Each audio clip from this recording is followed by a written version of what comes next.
সাংসদ খগেন মুর্মুর আক্রান্ত হওয়ার ঘটনায় জঙ্গি চোখ আবারও নজর রাখছে বাংলার দিকে। কারণ বিধায়ক শ্রীরূপা মিত্র তিনি বলেছেন, একই সঙ্গে দাবি করেছেন সিবিআই তদন্তে খগেন মুর্মুর উপর আক্রমণের ঘটনার পরিপ্রেক্ষিতে আক্রমণের মাস্টার মাইন্ড তৃণমূল নেতা। কোড আনকোড এই কথাই বললেন বিধায়ক শ্রীরূপা মিত্র। কি বললেন তিনি, শুনুন।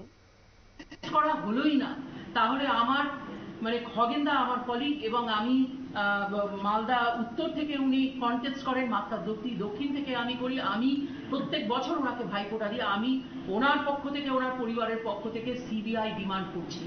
আজকে সিবিআই এবং এনআইএ এর হাতে এই তদন্ত তুলে দিতে হবে যে একজন সাংসদকে এভাবে মারার অধিকার কার আছে, এবং শুধু মারার অধিকার নয়, মারার সাহসটা কি করে হলো, কোথা থেকে তারা এখানে ঢুকেছে, কোথা থেকে তাদেরকে ইম্পোর্ট করা হয়েছে, তারা কারা, এবং এর পেছনে তৃণমূলের মাস্টার মাইন্ড কে আছে, দুষ্কৃতী কে আছে। কেননা আমরা বারবার ওই এলাকাগুলোতে দেখেছি তৃণমূল বিজেপির লড়াই হয় এবং তাদের মাস্টার মাইন্ড চিহ্নিত, তাদেরকে আমরা বিধানসভাতেও দেখেছি। আজকে তারা কোথায়? এবং সেই সঙ্গে আমি জানতে চাই, মাননীয় মুখ্যমন্ত্রী, আপনি তো পুলিশ মন্ত্রী, আপনার রাজ্যের সান অফ দ্য সয়েল কি মাননীয় খগেনদা নন? উনি কি অন্য জায়গা থেকে এসেছেন? উনি কি মারাঠি, না উনি তামিল, না উনি দিল্লির মানুষ? উনি তো আমাদের পশ্চিম বাংলায় দীর্ঘদিন ধরে, আজকে প্রায় 40 বছর ধরে উনি রাজনীতি করছেন, মানুষের সেবা করছেন, এবং উনি আজকে বিজেপির সাংসদ হয়েছে বলে আপনি বলছেন একটা ইনসিডেন্ট হয়েছিল। What you mean by an incident? একটা ইনসিডেন্টের মানে কি? একজন সাংসদকে আপনি সম্বোধন না করে, তাকে অনারেবল না বলে, তাকে আপনি একটা ইনসিডেন্টে কনভার্ট করে দিচ্ছেন।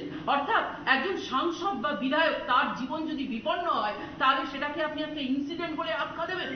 এই হচ্ছে আপনার মার্জিত পলিটিক্স, এই হচ্ছে আপনার রাজনীতি।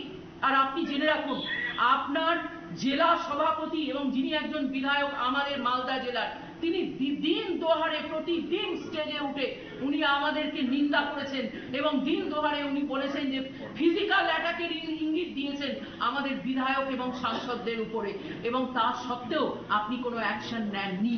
অর্থাৎ আপনি চান যে এই ধরনের গুন্ডাগার্দি নিয়ে আপনি এই রাজ্য চালাবেন। আমরা তার তীব্র প্রতিবাদ করছি। আজকে সমস্ত মালদাবাসী, আজকে শ্রীরূপা মিত্র চৌধুরীর বক্তব্য আপনারা শুনলেন এবং বাংলার মুখ্যমন্ত্রীর বিরুদ্ধে একরাশ অভিযোগ তিনি তুলে ধরলেন। একই সঙ্গে তিনি বললেন যে কাশ্মীরে যেভাবে পাথরবাজি হয়, শামশেরগঞ্জ বা মোথাবাড়িতে যেভাবে পাথরবাজি হয়েছে, ঠিক তেমনই ভাবে পাথরবাজি হয়েছে উত্তরবঙ্গ খগেন মুর্মুর উপর। এর পেছনে জঙ্গিদের মদত রয়েছে এবং উল্লেখ করেন শ্রীরূপা, শাসক দলের প্রশ্রয়ে বারবারন্ত হয়েছে এই এলাকায়। খগেন মুর্মুর আক্রান্তের ঘটনার জন্য সিবিআই এবং এনআইএ তদন্তের দাবি জানিয়েছেন বিজেপি।